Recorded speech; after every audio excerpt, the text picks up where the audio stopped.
Vamos à nossa reflexão da semana, né? Aquela hora mais grave, Isso. mais desafiadora, mais importante, Mais necessária. exatamente. E de minha parte, aquele momento mais grave da semana, né? Porque é a responsabilidade de trabalharmos algum tema na confiança coletiva dos amigos que nos dão sustentação, mas acreditando que é o alimento de que nos valemos, né? A água que nos descedenta mais profundamente para lidarmos com o mundo de modo otimista. Então, hoje nós conversaremos sobre a autoestima e vamos aproveitar alguns elementos. Eu não, eu peço a licença do grupo sempre, porque somos coloquiais, né? Então, eu não me incomodo muito em repetir algumas fundamentações, não, por dois aspectos. Primeiro, porque se recorrentemente nós usamos algumas matrizes, significa que elas são muito úteis para vários temas. Em segundo lugar, porque companheiros, companheiras que aderem depois ao estudo, podem aproveitar alguma contribuição que noutra ocasião não foi vista, né, ou ouvida. Então, primeiramente, é o seguinte, a Gênese, quando ela vai fazer referência a uma questão que nós chamaríamos de amorfo, né, um mundo assim meio parece que sem forma, usa algumas expressões e elas são riquíssimas, né, porque a Bíblia é muito metafórica, muito comparativa, cheia de metáforas. Então ela cita assim, o Espírito de Deus movia-se sobre as águas. Espírito de Deus, quer dizer, um ser que se move sobre um vir a ser, que é o mundo, sobre as águas. E as águas é a tentativa do escrevente lá, do inspirado, representar alguma coisa, mas ao mesmo tempo as águas davam ideia, assim, uma questão que não tem, assim, claramente cheiro, não tem cor, não tem sabor, ela é insalubre, inodora, incolor, é uma tentativa de representar um pouco assim uma neutralidade, uma matéria potencial para o surgimento da vida, que depois tomaria todas as características de diversidade. Então, o Espírito de Deus movia-se sobre as águas, né? No sentido de que aquele que é eterno, então, realizaria o ato da criação. Nosso caso também é uma questão meio assim, segundo André Luiz, quando ele se refere agora a falar uma obra complicada, né? É bom para impressionar os amigos e fingir que nós entendemos bem a obra, que a lemos bem, mas quando André Luiz se refere à evolução em dois mundos e fala da nossa evolução, nós saímos do simples para o complexo. Deus então fez os espíritos simples e ignorantes, e com a destinação de nos tornarmos imagem e semelhança do Criador. Numa longa caminhada, longuíssima, que André Luiz explica que para chegarmos até aqui nós empregamos milhares de séculos. O ser, né? Primeiramente, se a gente for imaginar, quando... Vamos pegar Leon Denis primeiro.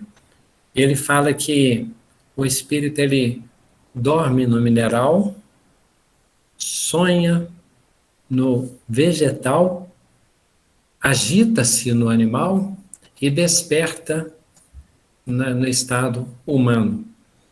Então vamos imaginar que ali nós estamos num estado assim, um vir a ser, tudo difuso, amorfo, misturado, a impressão de um nada é que do nada surge alguma coisa. Que esse alguma coisa, essas algumas coisas que surgem, né, que vão evoluir, aí vem uma outra ideia, que a Bíblia aparece no início também muito, que é a ideia de Deus separou a água do firmamento. Como se representasse que a água, aquele estado fluido, amorfo, que o firmamento fosse o termo, né, a gente for pensar, é na terra do firmamento e a água da terra. Então, nós temos o plano espiritual e a terra, as águas e o chão, dando-nos a ideia assim, daquela coisa meio amorfa e uma ideia de que estamos pisando, que nós estamos sentindo, então nós somos alguma coisa. Mas aquele estado assim, amorfo, confuso, anuviado, é mais ou menos o surgimento muito simplificado, nós vamos traduzir isso tudo, depois simplifica, tá? Uma maneira muito simplificada do nosso psiquismo, da nossa consciência. E naquela mistura, naquela confusão do início da criação, nós temos experiências comparativas, alguns impactos, algumas temperaturas, algumas vibrações, e vamos mais ou menos elaborando as nossas diferenças. Na própria Gênesis, cita que então nós comemos a árvore do conhecimento. Isso é que é crucial para nós darmos um grande salto, né? Comer da árvore do conhecimento significa que nós passamos na expressão da Gênesis lá, como se nós já tivéssemos consciência da nossa individualidade, tivesse surgido a nossa individuação, nós já tivéssemos uma vida de relação, representada em Adão, Eva, a serpente, a árvore, o fruto do conhecimento, a voz de Deus. Uma ideia de Paulo quando fala sei viver em abundância, sei viver em privação. Ali nós estamos em estado de abundância, porque é o paraíso, e ser expulso do paraíso significa que nós estamos experimentando então o prazer e o desprazer, a presença e a ausência, a realização e a frustração, a satisfação e a verdade, a alegria e a tristeza, né? Deus viu que Adão estava triste, umas questões assim começam a aparecer. E outras qualidades também vão aparecendo na narrativa bíblica, né? Caim sentindo inveja, incomodado com a concorrência, com a presença incômoda, negativa, na visão dele, né, antipatizada em relação ao irmão, em relação a Abel, a influência negativa, a mentira, onde está teu irmão Abel, não sei, eu tenho que ficar dando conta do meu irmão. Então a gente já tem esse mundo de relação. Mas o que importa é que nós passamos a ter pensamento contínuo. O pensamento contínuo é quando a nossa mente já funciona de uma maneira ininterrupta, mesmo que nós não estejamos focados e saibamos o que estamos pensando. Nós vamos ali trabalhando aquele tanto de experiências que tivemos, aquelas situações comparativas, nós começamos a lidar com aquele volume de informações, de experiências, de sensações, e vamos construindo cada vez mais, e cada vez mais individualmente, mais particularmente, mais originalmente, o nosso ser. Pensamento contínuo. E vamos estabelecendo também um temperamento. O temperamento é como se fosse... parece temperamento tem a ver com temperatura, né? Mas é estado muito radical, é como se nós tivéssemos, assim, mais presente em nós o elemento do fogo, ou da água, da coragem e da ternura, da rebeldia no sentido negativo, da volubilidade. Nós vamos construindo esse temperamento, essa força, mas ainda Deus coloca outro elemento importantíssimo na nossa evolução, a reencarnação. Por quê?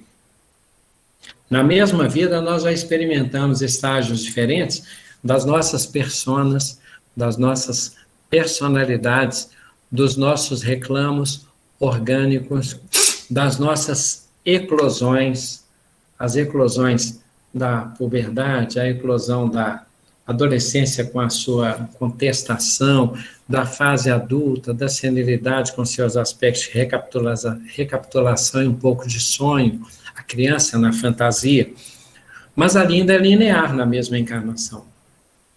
Quando nós nos submetemos a esta lei da reencarnação, aí nós temos experiências comparativas e algumas delas são muito contrastantes. O tema vai ser autoestima, tá, gente? Contrastantes significa que nós vamos experimentar situações de estar em corpo masculino e corpo feminino, a pele branca e a pele negra, de termos um posto mais destacado socialmente, um posto mais de serviço, mais na condição de comando ou na condição de servo. Mas, nem a família mais ou menos complicada, não. Mais ou menos de acordo com o nosso gosto, com a nossa expectativa, com as nossas afinidades, com as nossas valorações, sociedades mais ou menos contrárias, antagônicas a meu gosto, ou mais ou menos espelhadas nas minhas expectativas. Então, numa hora eu me sinto pleno, e numa outra hora eu me sinto esvaziado. Numa hora eu sinto que eu estou no paraíso, e numa outra hora eu sinto que já estive nele e que fui expulso do paraíso. O que é o ego, né? É mais ou menos o resultado da nossa individuação, mas ele mistura a nossa individualidade, o chão que foi citado lá na Gênese, o chão e o céu, o plano superior, o inconsciente futuro, das nossas experiências, ele é onde a nossa mente fica ali, né? Como se fosse a expressão não fica perfeita, porque nós também temos desdobramentos saindo do corpo, mas como se fosse ali um casulo, né? Onde nós vamos gestando a nossa consciência do espírito que somos, mas aí há um outro entrave desafiador na questão do ego. Necessariamente nós temos o momento do egocentrismo, centrados em nós mesmos, isso através das vidas vai, às vezes, se exacerbando, e às vezes é uma fase mais passageira para espíritos mais amadurecidos. O egocentrismo é necessário no momento, porque quando nós recapitulamos numa vida, as nossas vidas, nós precisamos tomar consciência de nós mesmos. E o ego infantil, no seu desenvolvimento natural, ele tem uma outra propriedade que vai nos ajudar daqui a pouco para o nosso tema, tá? A criança, ela se mistura um pouco com a realidade material, e às vezes ela entende, quando pequena, ainda, ela entende como se o mundo fosse parte dela, como se ela fosse parte do mundo. Então ela se mistura. A um tal ponto que, se nós tomarmos um objeto, às vezes ela chora, porque ela sente aquilo uma violência. Se nós maltratarmos um objeto dela, ela sente que naquilo há um dano pessoal ao ser dela. Então, às vezes, ela fica com aquela impressão, ela tem dificuldade numa fase de dissociar o que ela é do que está com ela, do que ela é e do que é externo a ela. Numa evolução natural, com o tempo, né? Termo natural é isso. Naturalmente, com o tempo, nós vamos nos separando do que são os objetos materiais. Mas aí, agora imaginemos a nossa condição de espíritos ainda com dificuldade na evolução, nós continuamos misturados com a realidade material, nós continuamos misturando o nosso ser com as posses, com o ter, com o estar, e continuamos nos sentindo ofendidos, violentados, agredidos, com o fato de alguma questão material nossa, ou que nós entendemos que seja nossa, ter sido prejudicada. Isso é um condicionamento que vem de muito tempo, porque vamos imaginar, a rocha, então, segundo Leon Denis, o mineral dorme. O vegetal sonha, mas o vegetal ele já costuma ter território.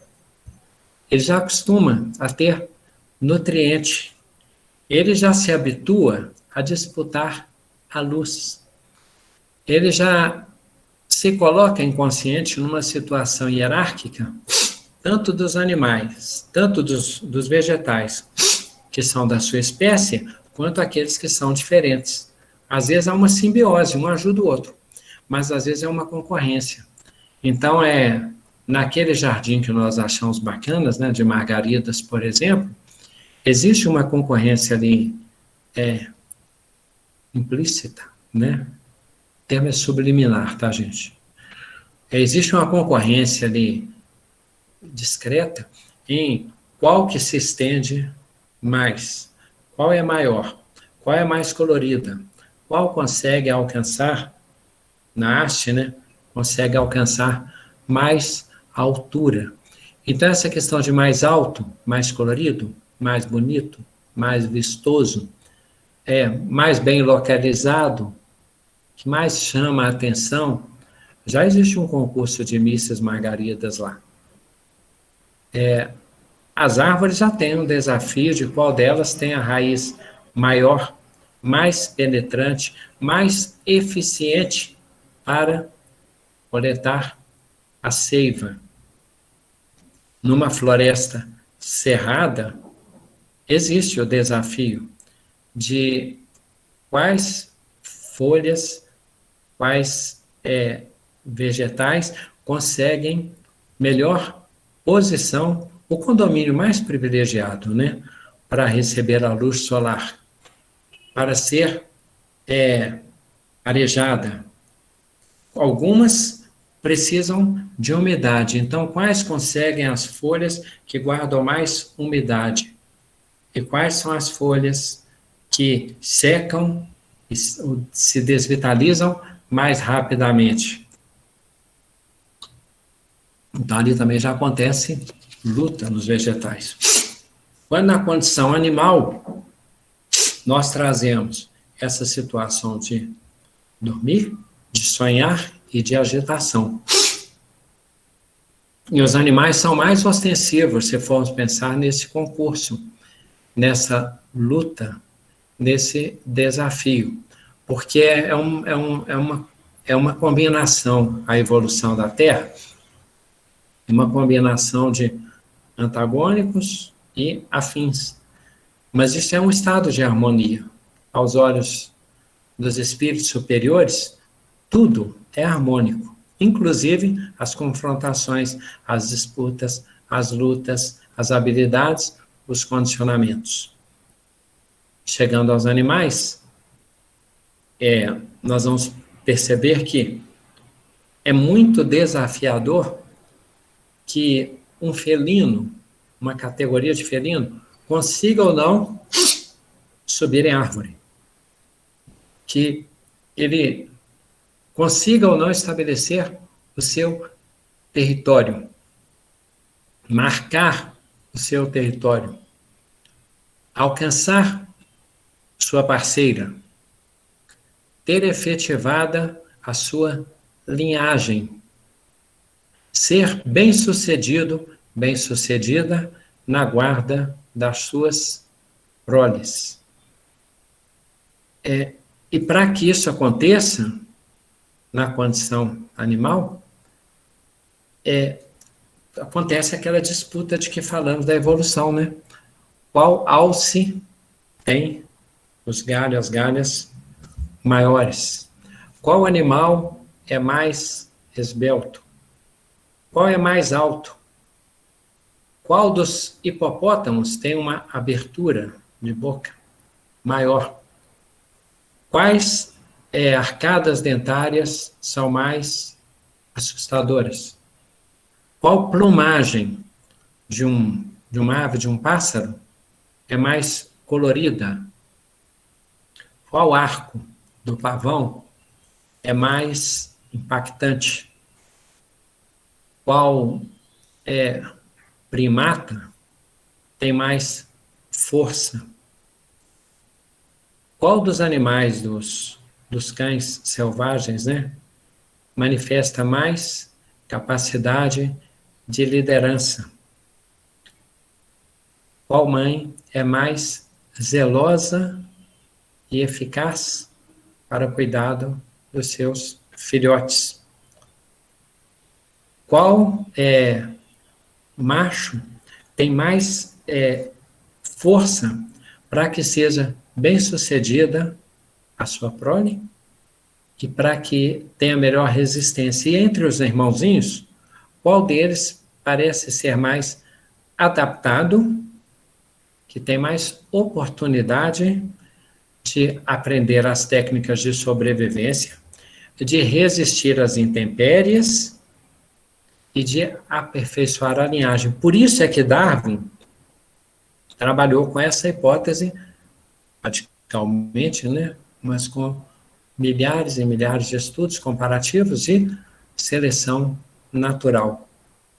Então, ao mesmo tempo que se fala de uma seleção natural como se fosse uma fatalidade, ela também tem um aspecto de diferenciação, de arbítrio simplificado, mínimo.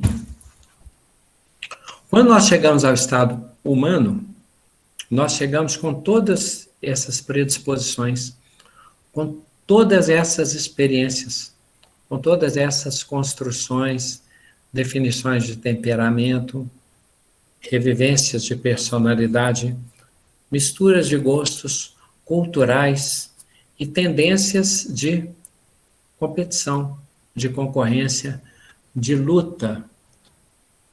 Porque no nosso mundo ainda, conforme a própria Gênese explica, né? É com suor do rosto, é com dores de parto, é com pranto, é com desafio que nós chegamos à condição. Porque é um mundo de expiações e de provas. Não é um mundo primitivo, porque o mundo primitivo, ele é muito mais simplista nas coisas e muito mais animalizado. A Terra já tem o ser humano, o ser pensante, incumbido por Deus, para ser aquele que governa sobre o céu e a terra. E nós fizemos ciência, nós temos filosofia, nós temos não só o sentido religioso, mas nós temos doutrina. Chegamos a essa condição individual, a essa síntese. Então, o que a espiritualidade faz para que o nosso ego saia desse estado do ego infantil, desse apego exagerado à matéria, e que nós nos confundíssemos, inclusive, com os nossos territórios, né? Aquele condicionamento de marcar os territórios e torná-lo, em algumas espécies, indivisível. Vida de relação e vida social. Então, nós estabelecemos uma vida em comunidade, é da nossa natureza. Isso é o nosso altiplano e o nosso umbral. Não falei se é o nosso céu e o nosso inferno, mas eu sei que todo mundo entendeu. Aliás, quando fala em umbral, a gente pensa em inferno, né? Nosso condicionamento é muito mais antigo. Por mais que a gente queira falar os termos novos, né? Umbral, desencarnação, o histórico nosso mais antigo é com outros nomes, mas tudo bem. Na interação, uma das questões que acontecem para nosso progresso, para nossa evolução, é que se estabelecem limites. Quando nós dizemos assim que nós temos direitos e temos deveres. Por instinto, nós achamos que direito é uma coisa boa e que dever é uma coisa ruim.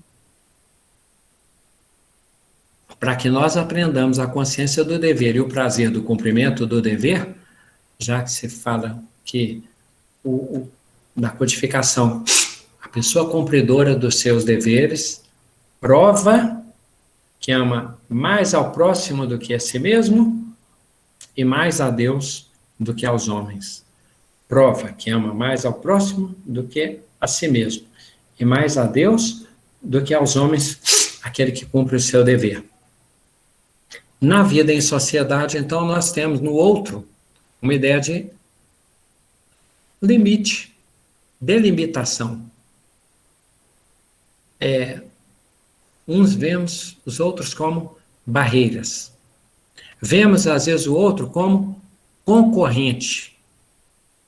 Vemos o outro como meio de minha satisfação e de meu prazer. Como objeto que pode ser usado. Volta na questão daquela fase do ego infantil, que eu posso lidar com as pessoas como eu lido com os objetos, que eu posso me apropriar do meio, como me apropriava do território. E dos recursos do território, como se eu reinasse naquele território, e como se a natureza foi parte de mim, não no sentido de que do ecossistema, do bioma, da consciência mas como se eu tivesse que ter tudo. E qualquer perda me ofendesse, me esvaziasse, me entristecesse, me angustiasse, me esvaziasse, me desesperasse, quantoasse, né? Então nós temos nisso um sofrimento, porque já dissemos na roda da reencarnação do Oriente, se fala, começa na paixão, a paixão gera apego, o apego gera sofrimento, porque aquilo não é possível para sempre, e gera dor, gera morte. Aí a gente se apaixona e se apega e sofre e morre. E se apaixona, e se apega, sofre e morre, até que nós entendamos assim, está acontecendo direto, eu vou tentar o desprendimento. E aí um crescimento. Bem, o ego, quando ele amadurece, Paulo explica isso. Quando eu era criança, eu valorizava as coisas de criança. Aí eu dei de mão, eu larguei as coisas de criança e deixei o alimento líquido e tomei o alimento sólido. As coisas velhas passaram e as coisas se fizeram novas. Somos uma nova criatura. Depois ele, já não sou eu quem vivo, o Cristo é que vive em mim. Então, Paulo faz referência a essa fase do alimento líquido, né? O brinquedo é meu.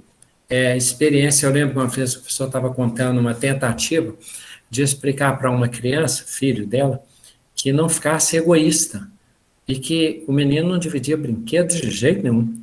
Ela fala, divide com seu coleguinha. Não, é meu. Aí ela fala, não, isso não é assim que a gente faz, não. Quando alguém precisar de alguma coisa, você não fala assim, é meu. É nosso. É seu, é dele. Aí, tudo bem, fez a experiência, colocou o outro menino lá de novo para mexer no brinquedo dele. Assim que o menino veio, tomou o brinquedo na hora e falou, não, é nosso. Palavras. Então, nós podemos usar palavras sobre a caridade sem ainda termos o espírito, a consciência da caridade. Fazemos campanha do quilo sem termos claramente espírito de partilha. Então, o que a atividade mais pode fazer por nós é nos ensinar aquele conteúdo que a inspira, aquele conteúdo que ela comunica. Às vezes, por isso é que às vezes a pessoa que é atendida por nós, ela evolui muito mais do que nós que estamos protagonizando, realizando a tarefa. Porque aquela pessoa, seja pelo sofrimento, seja pela evolução, seja pela sensibilidade daquele momento, pode aproveitar mais do que nós, naturalmente. Isso acontecia com Jesus. Muitas vezes os recém-convertidos, né, os seguidores mais recentes, entendiam muito mais instantaneamente a missão, a grandeza moral, o significado, o valor do que Jesus estava comunicando do que aqueles que já estavam com ele há mais tempo. Então, nós temos interação e o outro aparece para mim como uma novidade, igual, com iguais direitos, mas que ele não sou eu. Aquele drama, né, da criança que descobre que pode perder o brinquedo, que o brinquedo não é ela, e que ao mesmo tempo descobre que o outro também pode brincar com o brinquedo. Aí, por isso é que a nossa escola, a natureza humana é ser social. Por isso é que a nossa escola aqui é coletiva, porque uma hora nós teremos uma situação de delimitação, de limite, de privação, de impotência, de carência, de cooperação, de compartilhamento das coisas. Nós compartilhamos muitas coisas. E nisso também é evolução, porque nós passamos a ter uma vivência em comunidade. E aí nós voltamos de modo diferente àquele início lá, em que como nuvens, né, na Gênesis, o Espírito de Deus movia-se sobre as águas, como se fôssemos partículas. e essa partícula sem consciência formasse a nuvem, o mar, nós passamos a perceber que estamos separados, mas que estamos juntos. Que somos indivíduos, mas que somos seres coletivos. E percebendo que existe uma consciência coletiva. Que, de certo modo, nós estamos separados, mas podemos agregar forças. E nisso Jesus fala que 2 ou mais reunidos em nome dele, nós estaremos, ele estaria no meio de nós. Então, nós podemos ter compartilhamento e podemos ter doação. Por isso a caridade ela nos faz evoluir tanto, porque a caridade é uma maneira de vencermos aquela consciência do apego, da egolatria, de que a fortuna é parte de mim e que o meu status social depende da minha fortuna, da minha materialidade, do meu talento, dos meus dotes, das minhas galhas, da minha arcada, da minha veste, da minha plumagem, da minha cor. Ao mesmo tempo, nós temos a reflexão, temos o pensamento contínuo e a capacidade de pensar sobre o pensamento, o discernimento de comparar, a seleção dos pensamentos e o processamento dele para que nós possamos nos tornar, às vezes, assim, retroalimentando, né? Espíritos que têm predisposição a odiar, ou espíritos que têm predisposição a amar. Nisto a natureza do nosso destino definitivo, tornarmos-nos imagem e semelhança do Criador. Se Deus é amor, o natural é deduzir que nós nos tornaremos cada vez mais Cristos, cada vez mais amorosos, cada vez mais espíritos angélicos. E quando nós temos essa consciência e o esclarecimento e a fé raciocinada, nós começamos a tratar uma tendência que, de certo modo, também nos tortura. Assim como a criança se mistura com o brinquedo e acha que é o brinquedo, nós brincamos com o corpo. E nós achamos que o corpo, que é parte de nós, que nós somos o corpo, quando nós estamos no corpo físico. E falando parece simples, mas para a nossa consciência espiritual, essa distinção ela é desafiadora. Porque tanto é que nós falamos assim, olha, nossa, tô todo doendo, né? O nosso corpo é como se nós fôssemos o corpo. Então, quando nós temos a perda de um brinquedo, ou sofrimento do corpo, isso nos flagela conforme o nosso apego. E há um sofrimento por quê? Porque as leis que Buda identificou, a velhice, a doença e a morte. Quer dizer, de toda maneira, esse nosso patrimônio, ele perece. Ele é instável. E aí Jesus diz, a pessoa tem aquela riqueza e fala, olha, minha riqueza não cabe mais no celeiro, o que eu vou fazer? Ele pensa e espiritualidade tem expectativa que a gente imagina vai dividir, repartir, distribuir, aí ele deduz. Já sei, vou construir outro celeiro, porque eu pego e dobro a minha fortuna. Jesus diz na parábola louco, hoje ainda será pedido a tua alma. E de que vale um homem ganhar o mundo inteiro se vier a perder a sua alma? Bem, alma, distinguindo. Espírito, didaticamente, pode ser o espírito fora do corpo, né? Separado.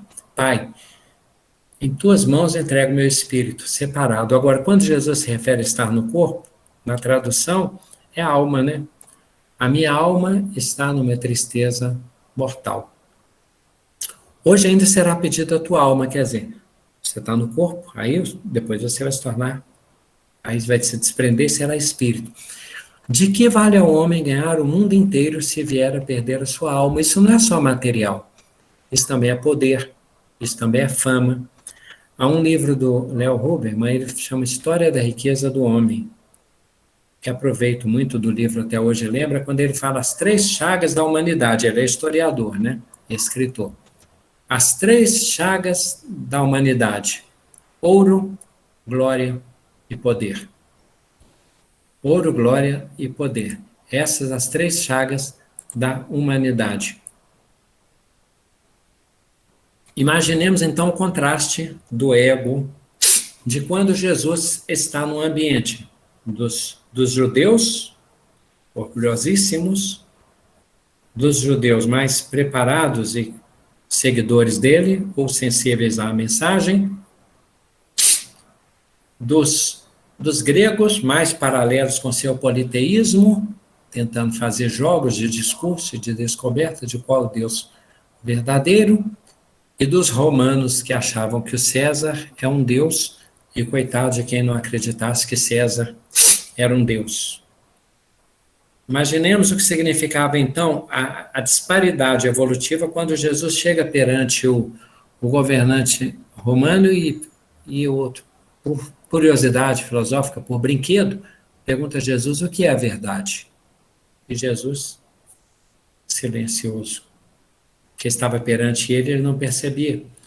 Porque está na fase ainda do egocentrismo, da egolatria, do ego infantil da evolução. Ainda não é o momento, ainda não era chegada a hora de ele perceber Jesus na sua essência, no seu significado, no seu caráter transformador. Então, nós, com relação ao nosso corpo, entendendo que o corpo é meio, que ele é meio de manifestação, meio de impacto, de experiência, sensório, meio de contraste, de comparação, de seleção, de construção do nosso ser cada vez mais definitivo, aí vai do arbítrio de cada um. Para os mais pessimistas, o corpo é uma cela, é uma jaula. Para alguns, é o estado animal da existência. Para outros, ele é um refúgio quando saímos de condições complicadas e chegamos ao corpo físico. Para André Luiz, ele é um veículo carnal.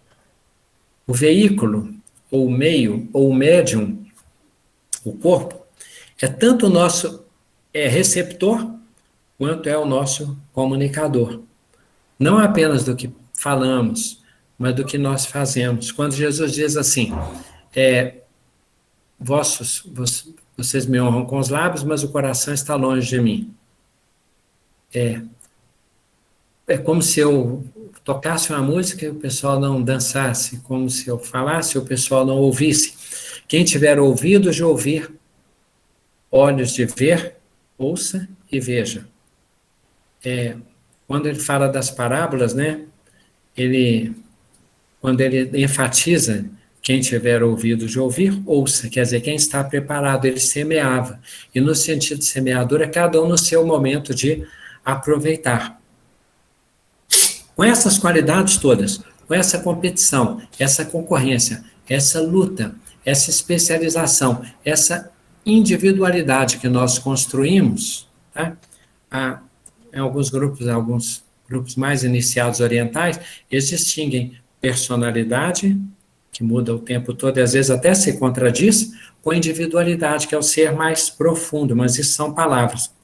Com tudo isso nós chegamos, então juntamos a qualidade, a concorrência, a reflexão, a vaidade. A individuação, a individualidade, os valores, a reflexão, o contraste, o posto e o orgulho. Do ponto de vista moral, do ponto de vista das doutrinas cristãs e da questão espírita, nós temos uma tendência de considerar que a vaidade e o orgulho são necessariamente negativos. A espiritualidade usa didática em algumas coisas, particular, né? Fácil, olha, a caridade é uma mistura de duas outras qualidades, a abnegação e devotamento formam a caridade. A evolução, amor e sabedoria, as duas asas. E quais são as questões complicadas da evolução humana na Terra? O que nos atrapalha a evoluir? O orgulho e o egoísmo. O egoísmo e o orgulho. Mas assim como acontece com o colesterol, que didaticamente se fala, tem o colesterol bom e o colesterol ruim. É importante nós considerarmos, porque nós sabemos disso, mas às vezes esquecemos que sabemos, ou não falamos o que sabemos. Por isso é bom ouvir. Tem a vaidade boa e o orgulho bom. Por isso que o tema é autoestima. Por isso é que é o Espírito Consolador. Por isso que o nosso estudo de segunda-feira é um ninho, é um aconchego. É para nós percebermos o lado bom de tudo, porque tudo é divino. A vaidade, ela é complicada quando ela significa que eu me entronizo, eu me coloco num trono, eu me exalto e eu menosprezo os outros. Se eu tenho menosprezo porque eu me considero superior, não só eu vou me desnaturar, como eu vou me tornar antipático. Como eu vou atrair energias negativas. Como as pessoas vão se deleitar, às vezes, as pessoas complicadas, nos meus erros, nas minhas limitações, na contradição e no meu fracasso. Porque em vez de eu ter uma mente solidária, agregadora, cooperativa, colaborativa, reverente, representante divina, eu me coloco naquela concorrência que falam lá das margaridas e das qualidades, dos bandos animais lá. Eu coloco isso como se a minha força fosse a fraqueza do outro, como se o meu bem fosse o mal do outro. Para os espíritos que têm ego infantil, apego, acham que a matéria e o poder e a fama são parte delas, elas se sentem ofendidas no seu reino. E viram uma luta de falsos deuses. Vira um Olimpo inferior. Vira um mundo animal. A luta animal por riqueza, fama, poder. Essa é a vaidade no aspecto negativo. No positivo já vamos falar. O orgulho, ele é negativo na expressão da espiritualidade, na advertência da espiritualidade, quando ele tem o caráter de se considerar supremo ou mais puro. É supremacia, é o separatismo. Se eu considero que eu sou, por natureza, o decreto, autodecretar-me, né? Eu me decreto superior. Então os outros vêm para me servir. É o Pequeno Príncipe, né?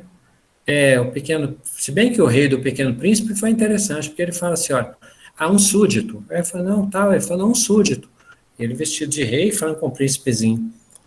Aí o príncipezinho boceja, eu te ordeno que pare de bocejar. Aí ele fala, mas eu estou com vontade. Ele fala, então eu te ordeno que boceje. Aí o príncipezinho, mas agora eu não estou com vontade. Aí o rei, então eu te ordeno que ora boceje e ora não boceje. É sabedoria literária. Ele queria o quê? Reinar. Ele queria o quê? Um súdito. Esse rei que fala, o que você faz? As estrelas, elas são minhas. Por quê? Porque eu tive a ideia primeiro. Mas o que você faz para as suas estrelas? Eu conto as estrelas, eu as conto. Olha como ele é escravo, olha que representação legal. Ele é escravo da ideia de que ele é dono das estrelas. E o que ele faz? Conta, porque ele não pode nem pegar nem guardar. E toda hora perde a conta e começa de novo. Quer dizer, ficou atormentado no seu próprio labirinto, na sua própria ilusão. O príncipezinho, só para acrescentar, né? Ele dá uma lição ótima, né? Eu tenho no planeta eu tenho uma flor. E a minha flor, eu faço um desenho, eu pedi um desenho de um carneiro, mas pedi para colocar uma bordaça nele, para ele não morder a minha flor. Eu rego a minha flor, e eu sou útil à minha flor, mas você não é útil às suas estrelas. É outro dado. Muitas vezes nós temos as coisas para não cuidar. Muitas vezes nós temos a propriedade por acumular, para sentir, igual no nosso ego infantil, lembra? Que o que está em torno, que eu sou isso aqui tudo. Quanto maior a casa, mais alta o pé, né?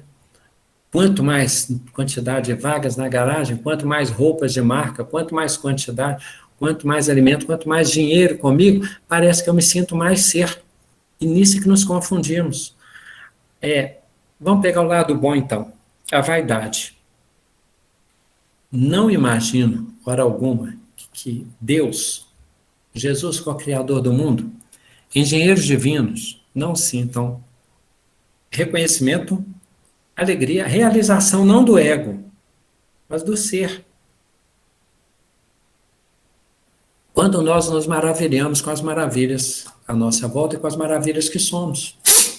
Não imagino que eles considerem negativo que um pica-pau tenha uma habilidade lá e se exiba, ou que o rouxinol cante, ou que o pavão se exiba, ou que o guepardo impressione, ou que o leão ruja e o seu rugido alcance lá 3 quilômetros de extensão, que um animal mostra que nada mais rapidamente, que o outro fica feliz com a sua força, que o outro está feliz com as suas galhas, que nós gostemos da nossa voz, ou que o ser humano fala assim, a pessoa que vai dar de boa, mas a gente fica numa contradição, porque, puxa, uma pessoa gosta de fazer a sobrancelha, outra gosta de pintar as unhas, ou lá o índio, lá ele gosta de fazer aquela pintura que tem um comunicado, um significado, e outro porque a nossa roupa combina comigo, ela tem a minha cara, porque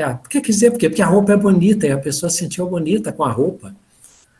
Porque a pessoa considerou assim, eu quero me cuidar bem para aquele dia, que eu quero chegar lá bem bonito ou bem bonita, e que isso seja pecaminoso, que isso seja ruim, e que o ideal que a divindade programa para nós seja, diferentemente dos animais, que nós aprendamos a fazer as coisas tudo do modo pior e sem capricho.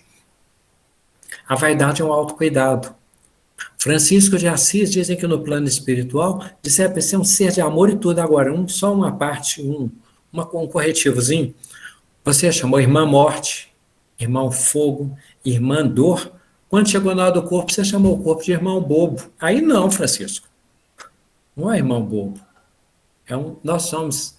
O motivo de, às vezes, nós temos vaidade, ficarmos cheios de nós mesmos, não pelo aspecto da soberba, da empáfia, mas no sentido de que nós somos criaturas divinas, cremos em Deus, temos destinação da angelitude, caminhamos cada vez mais para a luz própria, alcançaremos o estado de volitar quanto o pensamento, seremos no futuro, muito futuro, co-criadores, seremos artífices do universo, seremos cuidadores dos seres, quanto hoje podemos ser cuidadores das criaturas e de nossos semelhantes e do mundo à nossa volta.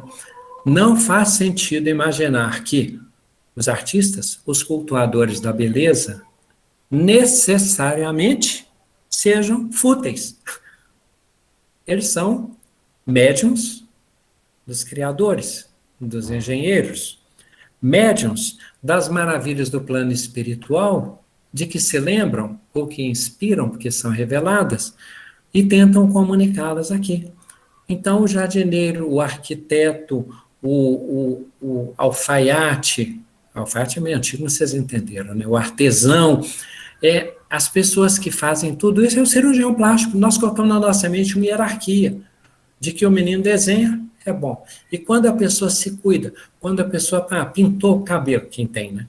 Pintou o cabelo, vestiu-se bem, arrumou a questão, arrumou a casa bonita, que isso necessariamente é ruim, e não é em si ruim.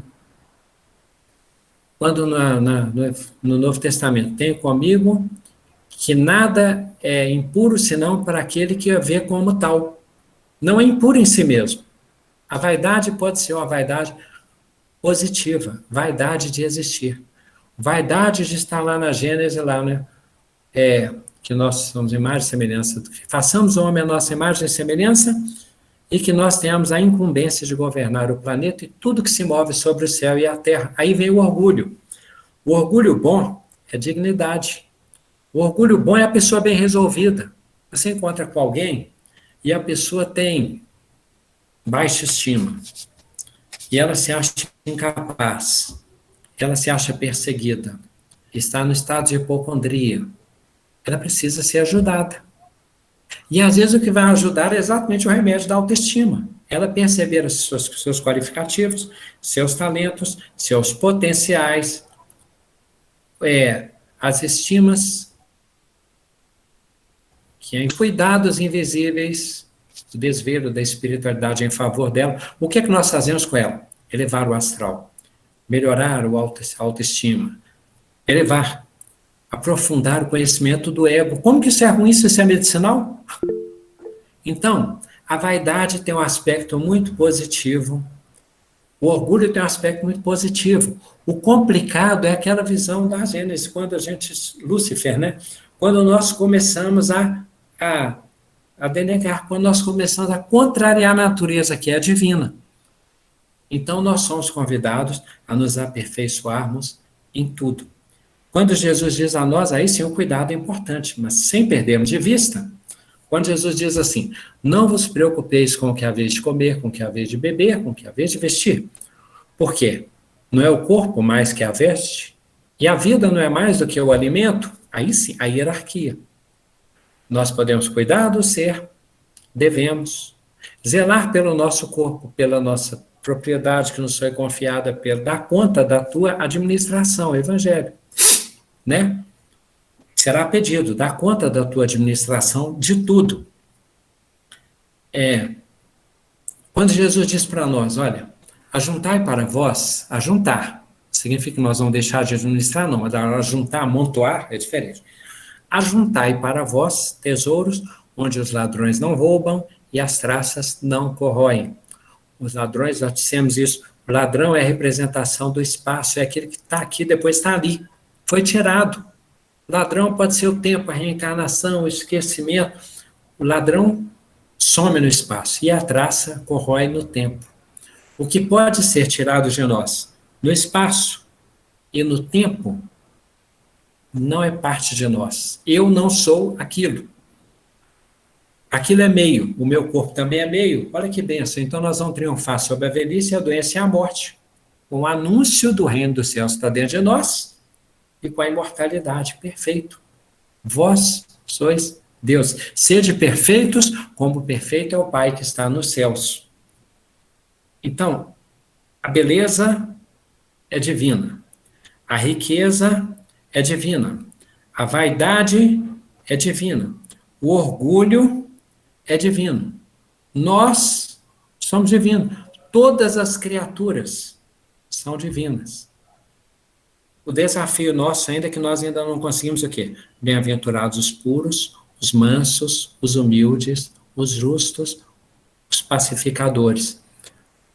Se o nosso corpo, se os nossos olhos forem puros, todo o nosso corpo será luz. Olha só, se os nossos olhos forem puros, todo o nosso corpo será luz. Como que eu vou olhar para o mundo e ver tanta impureza? Olha o carro, olha que caro, olha aquela casa, gastando dinheiro, desperdício, acumula, se acha que é superior, supremacista, negativo, está errado, coitado, iludido. Isso é dos nossos olhos confusos. Nosso ser divino vai ver maravilhas que com compaixão nós perceberemos o tempo de cada um. Então, por fim, a parábola do semeador.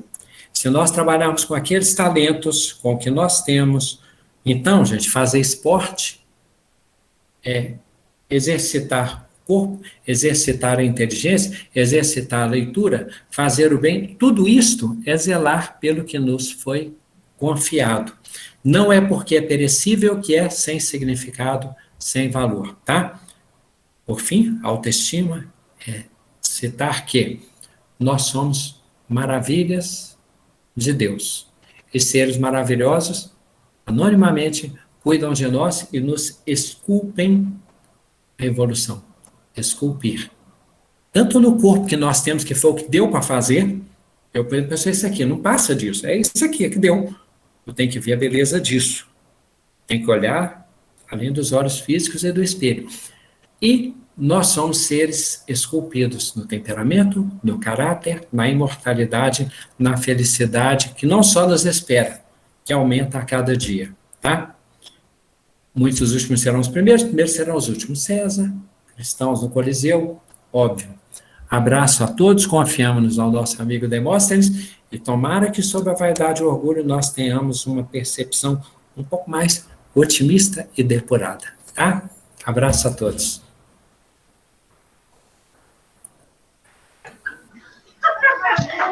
E pessoal, hoje eu não vi isso tudo, viu, chefe? Me perdoe. Seu karma era menor. Você fez alguma coisa boa na semana que salvou você. Mas eu vou ver, o nosso irmão João aí tá gravando. Ele já fez tudo direitinho. Né? Mas só para, como de costume, né? Se alguém quiser comentar, tá bom que eu vou ouvir o comentário também. Os comentários aqui no chat, ali, o chat, né? Registramos e agradecemos agradecimentos e a construção é coletiva, tá? Sempre. O João. João Bosco. Sim. O Gladson me fez aqui muito sobre a minha profissão de artista, né, Dolatinho?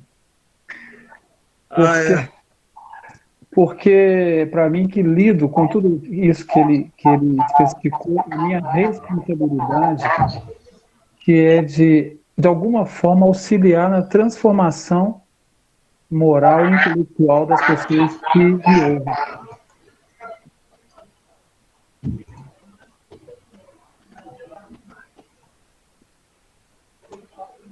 Não é?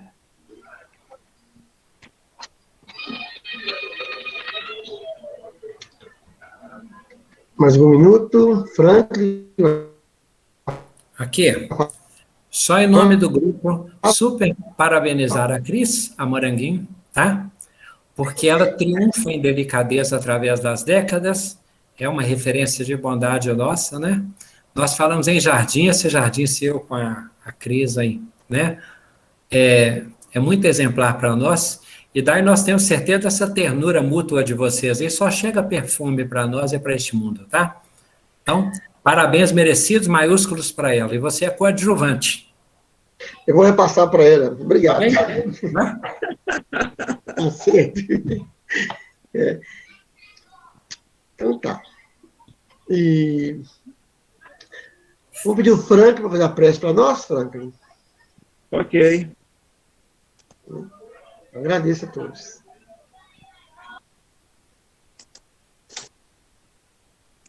Graças te damos, Senhor Jesus, pelo amparo, a proteção e por tantas coisas belas que recebemos em cada instante. Que a tua misericórdia envolva todo o nosso planeta nesses momentos de transformações. Encha nossos corações, nossos pensamentos de alegria, para que possamos, mesmo na dor, ver uma esperança de um mundo melhor. Faz, Senhor, de cada um de nós instrumentos de teu amor, onde quer que formos, onde quer que estivermos. Que a tua paz, a tua alegria e o teu amor esteja presente no lar de cada um desses que dividem conosco este momento e aqueles que por algum motivo não puderam estar conosco nesta noite. Despeça-nos, Senhor, na tua paz, e que assim seja. Amém. Só lembrando que a palestra de segunda-feira passada já foi publicada e que essa de hoje, que eu perdi, nós vamos assistir durante a semana, que vai ser publicada pelo João. Né? Obrigado mais uma vez a todos e fiquem com Deus. Boa noite a todos. Beijo para todos. Valeu. Falou. Tchau, amigo. Aprendi muito. Tchau, gente. Tchau, gente. Tchau. Deu. Eu